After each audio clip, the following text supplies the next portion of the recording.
question. Once you've got your financing lined up, you know who you're going to borrow from to be able to access these properties because this house is in desperate need of repair and the bank is not going to loan you the money, so you got to go out and find private or hard money. Then are you aware and know enough to understand rehab costs and what we call the ARV. ARV is basically considered the after repair value, the value of the home after you repair it. So what's it going to be worth once you fix it up? You're buying it at this price, but then you're going to fix it up, your after repair value. What is that going to be? Because that is so important. And the reason I'm bringing this up is, do you understand how to determine the cost of repairs as well as an ARV? Is, I would say most newer investors lose money at this step. They may not totally understand how to estimate repairs, and for whatever reason, maybe they're going to do it themselves, and so they, don't get bids from contractors or whatever it may be. Sometimes surprises come up, and even bids, can inflate. But whatever it may be, a lot of investors will underestimate the repairs, or they'll go in thinking, if I can keep my repairs at 30, then this deal could work. But it's really a $40,000 repair job, but they buy the property anyway in hopes of doing their best to, do whatever they can to keep the cost down. But at the end of the day, the cost can't be kept down just because the house won't look right unless you do it right.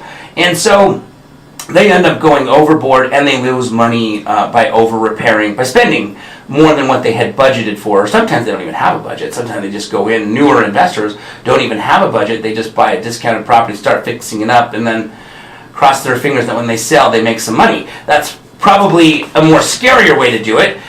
You're definitely going to want to know what your repairs are going to be, and if you don't know how to determine repairs, that is not the end of the world, because there are plenty of contractors that you can reach out to start giving you bids on certain things. So, if you don't know how to determine repair costs, then I highly recommend that you start getting on the phone and reaching out to contractors that you feel comfortable that you're going to be able to work with, and have them assist you when you lock a property under contract during your due diligence period, having these contractors come and give you some hard numbers, some better numbers than the ones that you may have guesstimated, and that way you can determine what your repair bid will be so that you'll know if it's a good deal to buy based off of what you thought it would cost, or maybe it's significantly more based off of what the contractor thinks it's going to cost. Then you can either renegotiate or hypothetically back out of the property during your due diligence.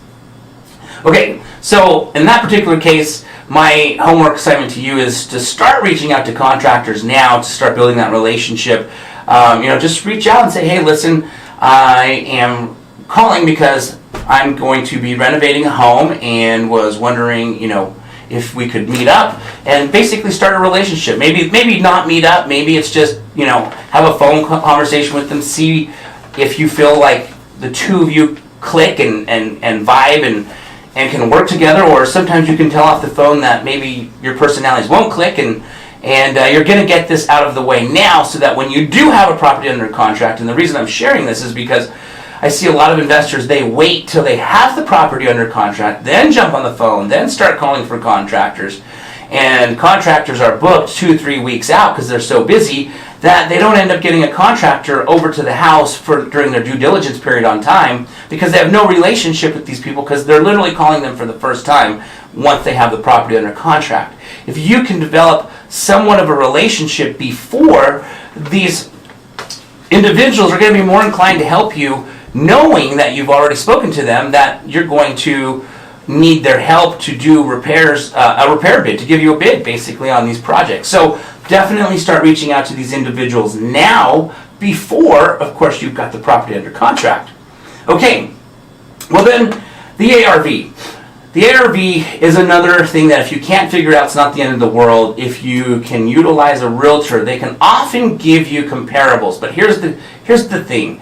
Every single investor I know who fixes and flips houses, whether they're a realtor or not a realtor, and I know a lot that are not realtors, they typically do not rely on somebody else to tell them what the house could sell for. They've learned how to pull comps themselves. They've got access to the MLS, whether It's the agent who helps them sell the property once it's fixed up, who will, sit down with them and let them have access to the MLS, and they go in, they pull comps. They want to see the data themselves. They want to see the pictures of the houses that they're comparing their future renovation to. They want to see all the details, and they're going to determine the ARV for themselves. Now, their realtor may agree with them 100%, but it's probably good practice to not just have one set of eyes determine the ARV if you're not a licensed realtor. It wouldn't hurt if your realtor pulled comps for you and told you what they think they could sell for it, but you also learned how to do this yourself. It's just good, safe practice to have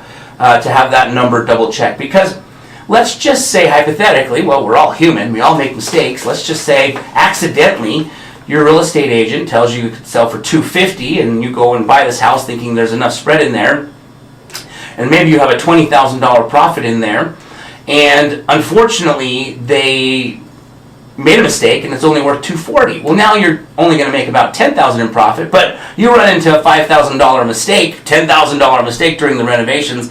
Now you're breaking even and maybe even losing money. So 2 sets of eyes are always better than one, in my personal opinion, and the second set should always be your set of eyes. That way, as you get better at learning how to determine value, you're going to get more confident on what you can sell these houses for. One of the things that I did when I first started doing this is I took a bunch of appraisers out to lunch, had a conversation with them, and kind of learned how they determine value. And pretty much it's the same.